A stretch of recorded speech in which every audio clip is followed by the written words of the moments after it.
Младите медицинари од Штип ги собраа наградите од неколку државни надпревари. Во најдобро светло тие се покажаа на надпреварот по биологија. Оваа година јас го освоив првото место на државниот надпревар по биологија. Освен тоа, јас исто така ќе учествувам и на вториот селекционен надпревар за Олимпијадата оваа година.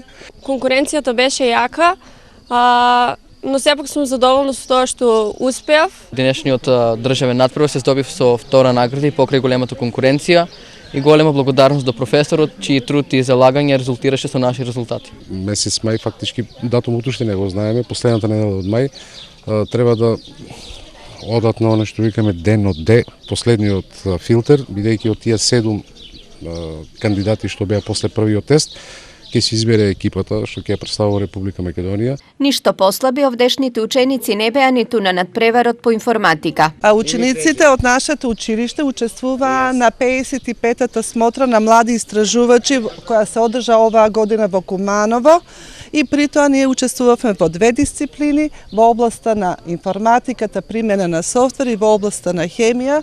Јас во дел примена на софтвер го освоив второто место со проектот ТКГ систем.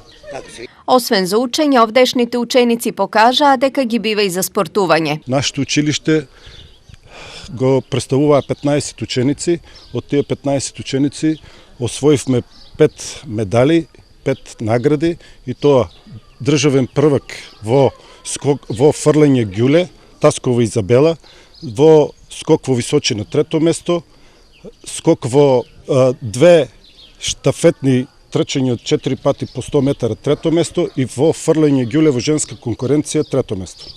Учествував во државниот надпревар во атлетика кој се одржа во Куманово. Учествував во дисциплината скок во височина. Имаше околу над 10 надпреварувачи, јас го земав 3-то место. И во Куманово го освоивме 3-то место со мојот тим. Во конкуренција имаше многу надпреварувачи и ние се надпреварувавме во штафета 4 пати по 100 метри. Учествував во државниот надпревар во Куманово кој се одржа и земав 3-то место во фрлење ѓуле. Сева ова е доволна причина да се каже дека средното медицинско од Штип зад себе има успешна година. Постигнатите резултати уште еднаш го потврдија квалитетот на наставниот процес во нашето училиште, стручноста на наставниот кадар, како и посветеноста и мотивираноста на самите ученици. Средното медицинско училиште од Штип е од регионален карактер и во него учат ученици од сите општини од регионот. Сите тие беа дел од надпреварувањата на кои покажаа одлични резултати.